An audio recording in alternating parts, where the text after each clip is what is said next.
جديده وكاطو جديد. اليوم غادي ندير معكم حلوه ديال اللوز. اول حاجه غادي نحتاجو لها هي العجينه، لان كنخليوها ترتاح مده طويله عاد كنخدموا بها. من بعد غادي نتقاسم معكم العقده ديال اللوز. هنايا عندي 500 غرام ديال الدقيق اللي يكون نوع جيد مزيان. الا كنتو غادي ديروا كميه كثيره فضاعفوا المقادير، ضاعفوها. هنايا 500 غرام ديال الدقيق. غادي نحتاج رشه ديال الملحه، معلقه كبيره ديال السكر الثقيل، 125 غرام ديال الزبده اللي ذوبتها وخليتها كتغلي تنشف داك الحليب اللي فيها. غادي نحتاج بيضه اللي غادي نطربها وغادي ندير غير النص ديالها، ما غنديرهاش كامله، والماء زهر باش غادي نعجن العجينه. طبعا انا كنعجنها كامله بالماء زهر، كاين اللي كيدير نص ماء زهر ونص الماء، ولكن مع الماء زهر كتجي احسن. غنبداو دابا. هنايا عندي الدقيق ديجا غربلتو، غادي نضيف له قبيصه ديال الملحه والسكر الثقيل، معلقه كبيره ديال السكر الثقيل.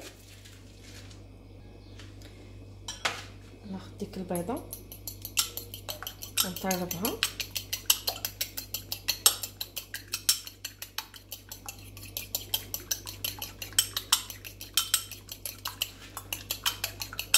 وغادي ندير غير النص ديالها، ما غنديرهاش كامله. هنايا درت النص، وهنا عندي الزبده اللي ذوبتها، 125 غرام ديال الزبده. هنا غادي نخدم هاد المقادير كامله في الدقيق حتى ندخل الدقيق، ندخل له ديك الزبده والمقادير الاخرى كاملين.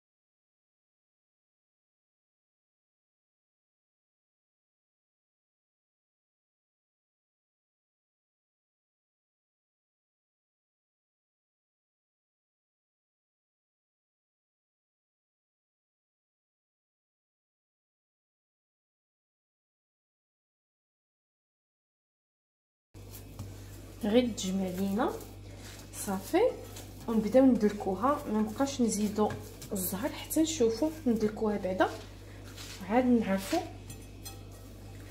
واش راها مزيان ولا نزيدو لها. العجينه كي قلت لكم راه كتبغي تدليك.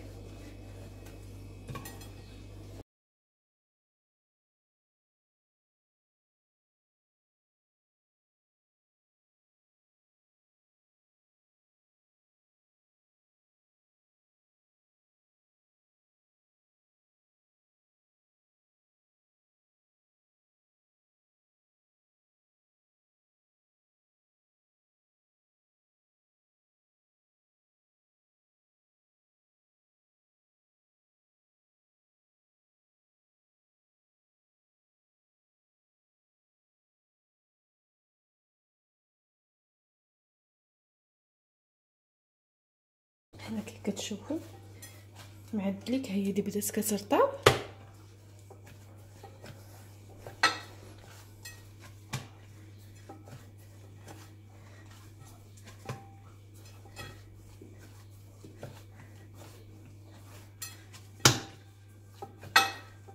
دلكوها مزيان باش ما تجيناش العجينه تكون محببه.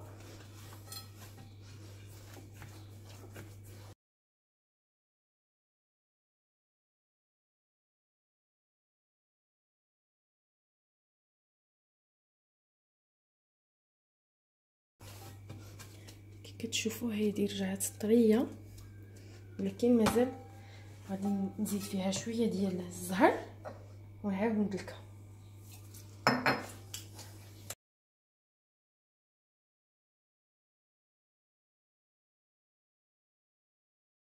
هنايا وجدات العجينه كي كتشوفوا كتجي هكذا رطيطبه، ولكن شاده راسها قاصحه ماشي خفيفه بزاف.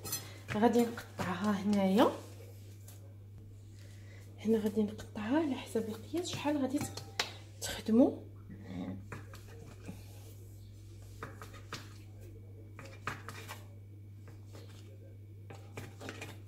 حيت هي ما خصهاش تنشف، نخدموا غير كره بكره.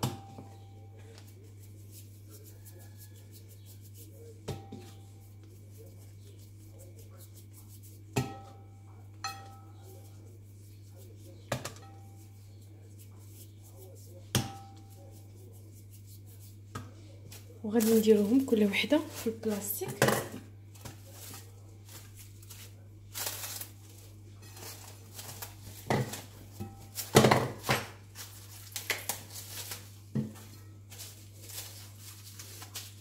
بحال هذا الشكل، كل وحده ندير لها البلاستيك ديالها. صافي هنايا درتهم، وغادي نديرهم بول ولا طاسه ولا شي حاجه، وغادي نديرهم في الثلاجه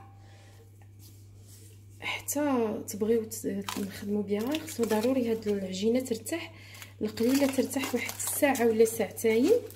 وحتى الا باتت هاد العجينه تصاوبوها في الليل وتبقى حتى لا غد اللي عاد تخدموا بها كتبقى مزيانه، ما تيوقع لها حتى شي حاجه.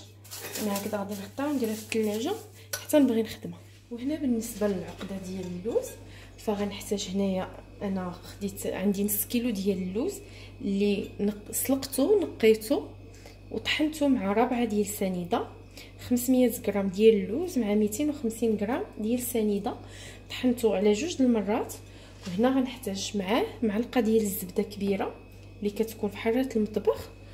وغادي نحتاجو الماء الزهر، هنا عندي 3 ديال المعالق د الماء الزهر، ولكن غادي نشوف على حساب شنو، على حساب شحال غادي ندير في العجين ديال اللوز. يمكن ندير غير 2 معالق، هذا كيبقى على حساب. وهنايا عندي معلقه ديال الجليكوز، معلقه كبيره ديال الجليكوز. هادو هما المكونات اللي غادي نديرهم نزيدهم مع العقده ديال اللوز. غادي ندير الزبده هي الاولى، بيان سور غادي نعجنو بيدينا.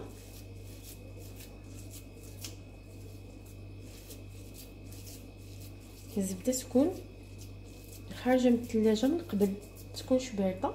هنا غادي ندير قياس ديال معلقه كبيره ديال الزهر هي الاولى، وغادي ندير المعلقه الكبيره ديال الجليكوز.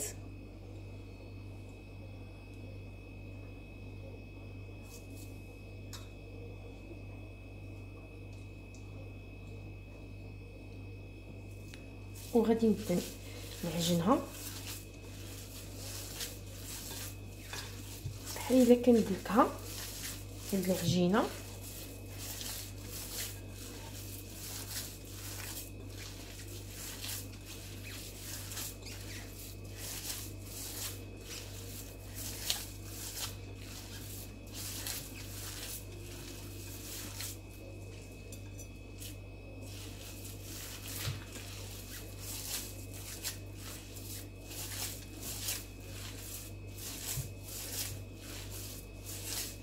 نضغطو بالكف ديالنا هكذا.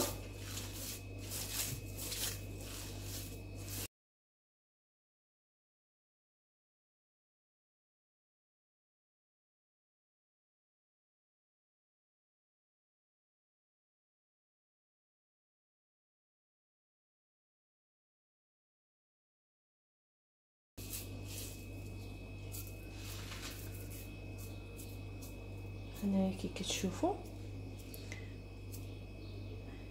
عجينه وجدات. دائما نشوفوا باليد اللي ما عجناش بها، ان هاد اليد كتكون داك الزيت كتكون كامله ديال اللوز. هاد اليد اللي ناشفه كتشوفوا هذه هي العقده. هكذا غادي نخليها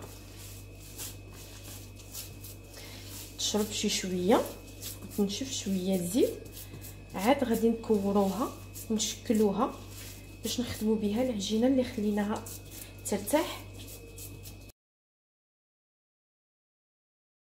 من بعد ما ارتاحت العجينه انا خليتها واحد 4 سوايع، وهنايا كورت العقده ديال اللوز على هذا الشكل هذا باش غادي نصاوب. هنايا غادي نطلق العجينه، نطلقوها وتتكون رقيقه، والا كانت لا ماشين طلقوها بها حتى هي، ديروها على النمره 2. انا هنايا غادي نطلقها غير بالدلاك.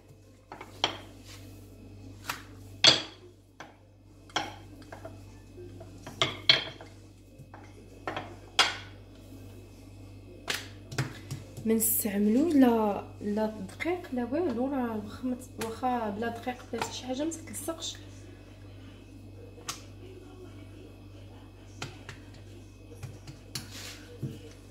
صافي هنا غادي نطلقوها بهذا الشكل هذا، كتكون رقيقه. انا هنا غادي نقطعها على شكل دائري بهذه القطاعه، ولكن انا غنستعمل هذا المرشم هذا، غنستعمل هذا المرشم.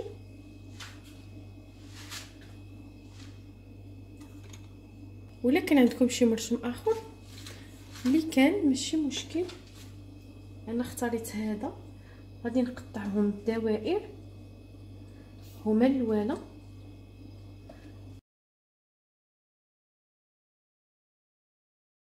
هنايا غادي ناخذ واحد هذه من هاد العجينه نحطوها بحال هكذا، غناخذ اللوز نحطوه هنا ونبداو نجمعوا العجينه عليه باش نسدوها مزيان بهذا الشكل. تاكدوا ان سديناها مزيان، ولا كان شي حاجه شيطان حيدوها، عاد نكوروها بهذه الطريقه هذه باش نقادو الشكل ديالها. وغناخذوا هذا المرشم غادي نديروه في الدقيق شويه ونسوسوه، والبلاصه اللي غنديروا فيها نخرجوا فيها هاد الحبه غادي نديروا لهذه الكره، غادي نديروا لها هنايا ونضغطوا بيدينا مزيان فيها هكذا، نحطوها فوق الدقيق شويه الدقيق وحنا كنبركو. وهنا كتخرج على هذا الشكل، كتجي على هذا الشكل. وناخذها ونحطها في اللاطه. عاوتاني ندير واحده اخرى،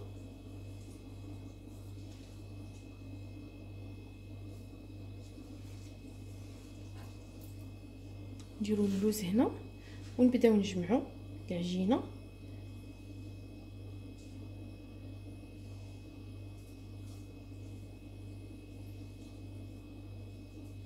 هكذا نعاودو نكوروها وناخدوها نديروها في هذا القالب ونضغطوا عليها بهذه الطريقه مزيان باش ترشم.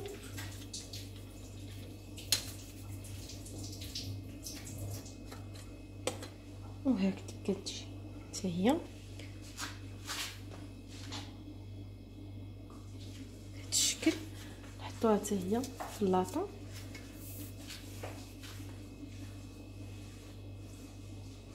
نحاولوا هاد العجينه ما يقيسهاش الدقيق اللي عاد نعاودو نخدموها.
هي ساليت الشكل الاول، غادي ندير معكم الشكل الاخر. هنا بالنسبه للشكل الثاني انا اختاريته غادي نديرو بهذا الشكل، المرشم هذا المربع وهذا الشكل هذا ديال الوريضه كي كتشوفوا. هذا المرشم هذا راه تيصلح حتى الحلوه ديال التمر، ان شاء الله غادي نتقاسم معكم حتى الحلوه ديال التمر. دابا غادي ناخذ العجينه كي كتشوفوا كتبقى رطبه. دابا هذه راه شي 4 سوايع ولا 5 سوايع اللي درتها في الثلاجه وكتبقى من داك الشيء. باقا نديرو لها الشطحين كي كتشوفوا وما تتلصقش.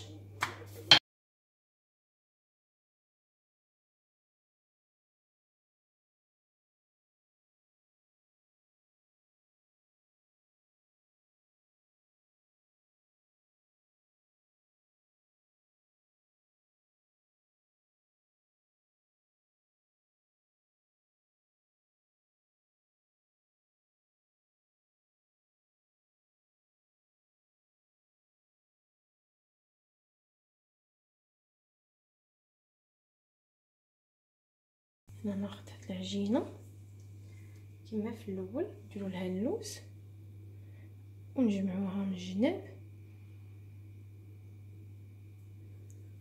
نكوروها بهذه الطريقه. غناخذوا هذا المرشم نديروه شويه في الدقيق ضروري. ناخذوا العجينه نحطوها هنايا وكنضغطوا شي شويه باش نقادوها على الشكل المربع هكذا، باش تاخذ لينا داك الشكل والرشمه تجي فيها كامله. صافي كندير غير بحال هكذا وتنضغط شويه هنا، تنحطها هنا ونقبض بيدي ونضرب بهذا اليد ديال المرشم باش ديك الرشمه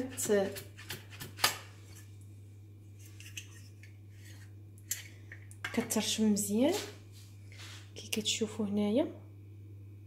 باش الرشمه ضروري نديرو ديك الطريقه باش الرشمه كترشم لنا مزيان ديك الوريضه.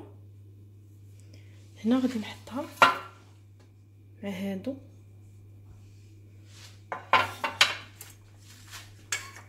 صافي. نبقى مستمره نفس الشكل اللوز.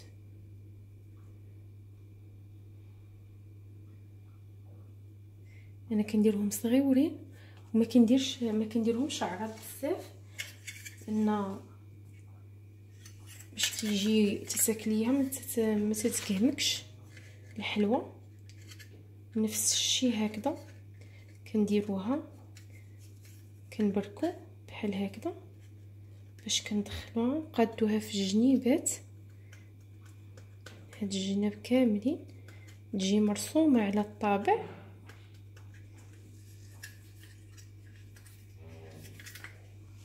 ونحطوها فوق بلاصه فيها شويه دقيق ونضربو بحال هاد الطريقه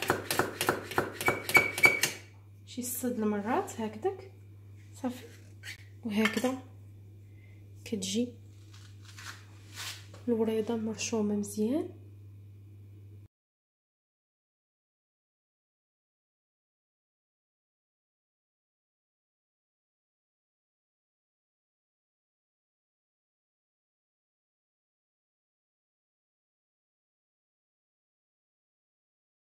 هنايا ساليت هذا الشكل هذا كيجي على هذا الشكل.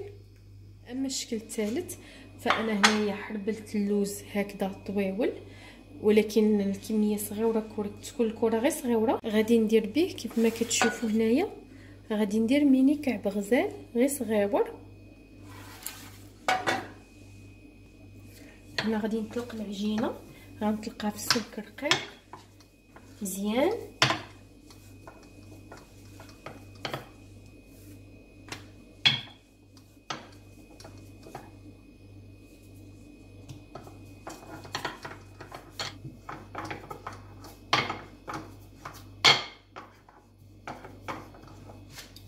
هكذا ناخذ هاد اللوز اللي حربلته على هذا الشكل هذا. غادي نقلب ندير بحال هكذا، بحال كنحيد الهواء باش نخرجوا الهواء من هاد الجنيبات هادو، وحنا تنقادو عاد باش نسدوهم ونضغطوا بحال هكذا من اللور باش كنسدوا العجينه مزيان. وتنبقاو نديرو بهاد الطريقه هذه هكذا.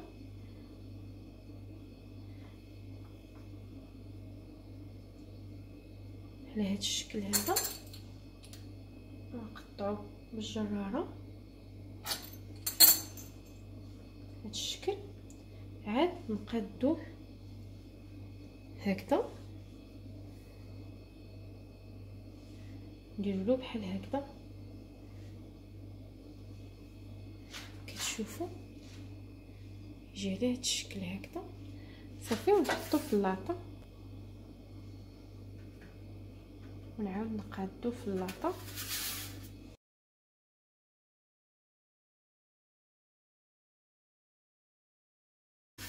صافي نبقى مكمله على هاد الطريقه هذه.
كملت اللاطه ديال الكعب غزال وغنديروا الشكل الرابع.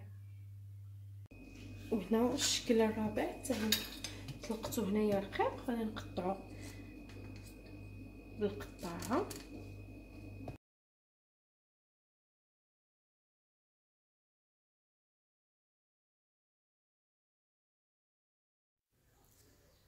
وهنا ناخذ العجينه غادي نديرو فيها اللوز ونجمعوا عليها ديك العجينه مزيان، نسدوها، تاكدوا ان سديناها، نعاودو نكوروها.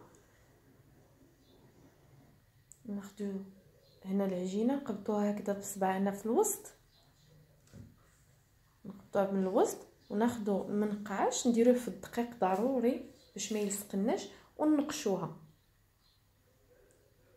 بلا شويه. نديرو النقاش في الدقيق لانه هو كيقبض حتى العجينه ديال اللوز باش ما يلصقناش في العجينه.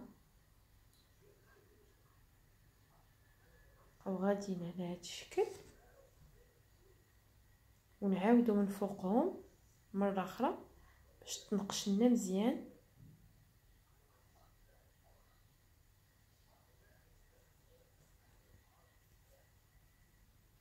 هكذا ونضغطو من الوسط هكذا كتجي على هذا الشكل.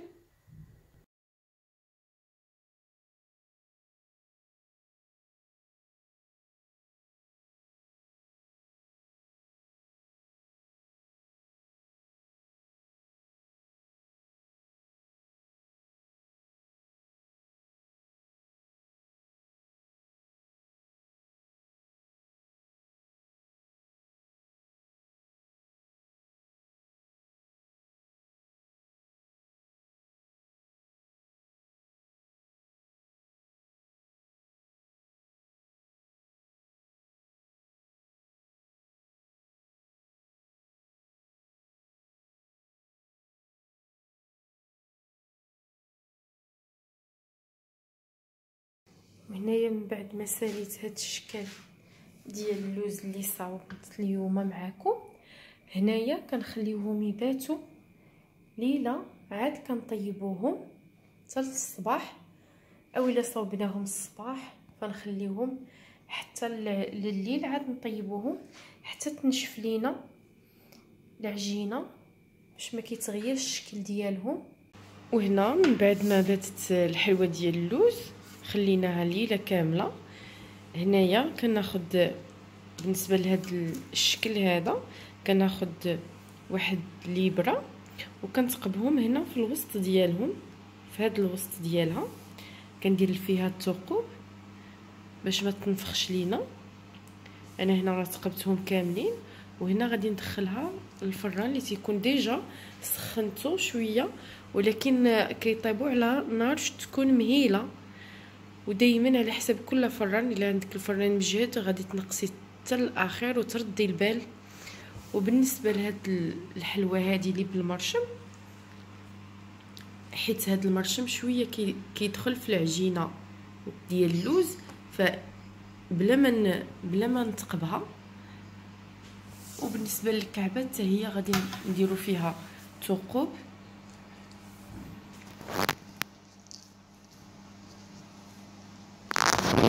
غادي نتقبها حتى هي، غنتقبها من هنايا نديرو بحال هكذا البره الفوق حتى لتحت ونحيدوها. نديروها واحد 4 المرات من هنا، 4 ديال الخطرات حتى لتحت، وعاد نحيدوها. وغادي نتقبها عاوتاني من هذا الجنب هذا حتى لتحت، حتى هي 4 ديال المرات.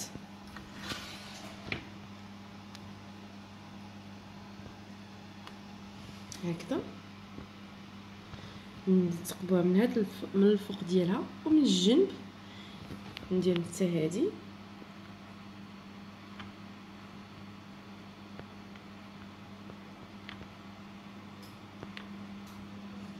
ونتقبوها من الجنب من هنا كذلك حتى لتحت.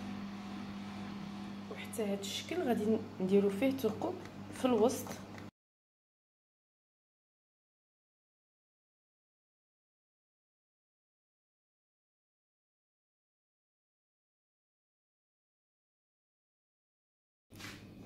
وهنايا الكعب غزال بعد ما تقبتو كامل غادي ناخد هنا عندي شويه ديال الزبده اللي ذوبتها وخليتها حتى نشفت مزيان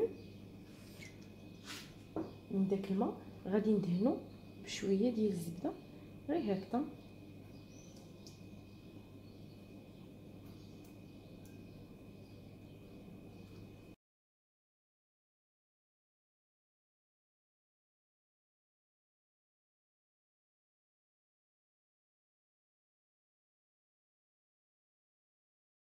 وهنايا غادي باش ندهن الكعب غزال قبل ما نحمرو، عندي البيض ديال البيض، معلقه صغيره ديال السكر الثقيل والماء زهر باش نسمو البيض نحيدو ديك الزفوريه ديالو. غندير هنايا شويه، وغادي ندير معلقه ديال السكر الثقيل نقربهم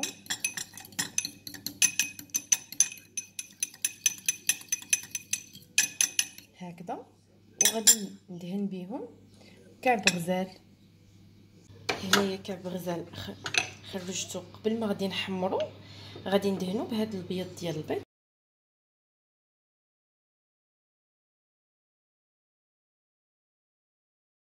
وهنايا من بعد ما طابو كيجيو على هذا الشكل، هادو ما تنحمروهمش كيبقاو هكذا في اللون ديالهم بيض. هنايا الكعبه اللي خدات واحد اللون هكذا ذهبي. دابا غادي ندوز معكم باش نزينوهم. هنا بالنسبه للتزيين في الكعبه ما غنديرو لها حتى شي حاجه، غادي يبقى لنا هذا الشكل. انا غادي ندير له هاد لي سوريز اللي كيتباعوا في البواطه، غنقسمهم على جوج نديرو نص وحيده، وغادي ندهنوهم بالنقاج. هنا عندي النقاج غادي ندهنهم هكذا باش ياخذوا ديك اللمعه غير شويه. وغادي نحطهم في اللاطه، وانا ديجا هنايا دايره الفران تيسخن. من بعد غادي نطفي عليه وغندخلهم يتشمعوا شويه في الحراره ديال الفران باش يلصق فيهم داك الناباج. هنا غادي ندير هادي، ندير لها هاد الحبه ديال سيريز، وغادي نديرو هنايا ندهنوها بالناباج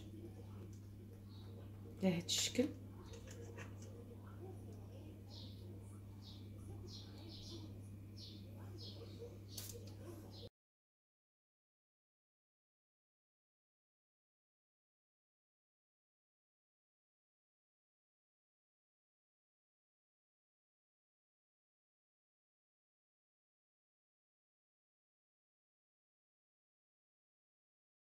هنايا ساليت هاد الشكل هذا. دابا غادي نصاوب الشكل الاخر بالنسبه لهاد الشكل هذا. غادي ندير له اختاريت، غادي خديت هنا الكونكاسي حمرته، درت له واحد شويه ديال اللون خضر والنكهه ديال بيستاش، وغادي نزيد فيه معلقه صغيره ديال الناباج ومعلقه ديال الجليكوز صغيره ديال الجليكوز.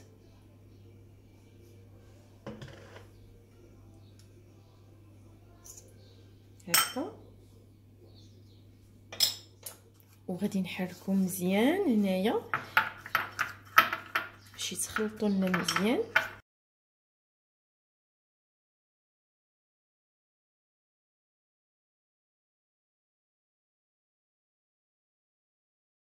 هكذا راه واجده كي كتشوفوا. دابا غناخذ هاد الكاطو، اول حاجه غادي ندهنوه حتى هو بالناباج باش ياخذ فيه البغيه. هكذا مزيان ندهنو حتى الجنيبات ديالو.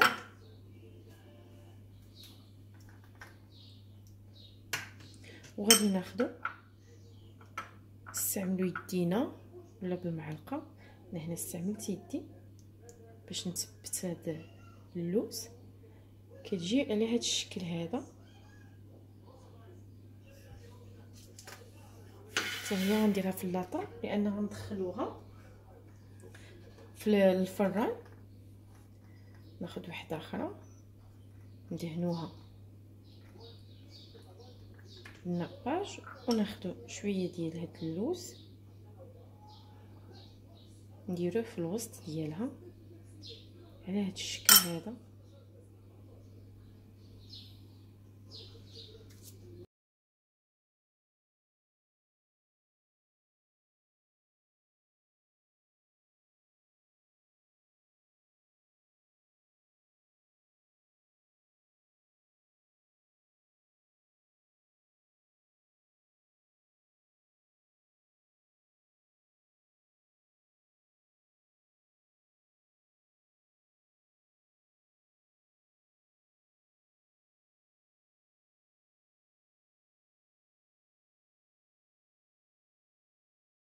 هنايا ساليت هاد الحلوه.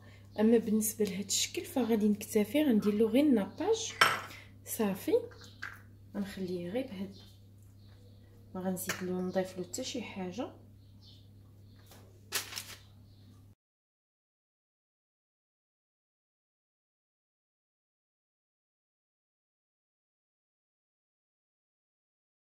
هنايا الفران سخنته وطفيته، دخلت هادو هنايا على ما يتلبس فيهم داك الناباج، ونخرجهم واحد 5 دقائق كاع ويخرجوا.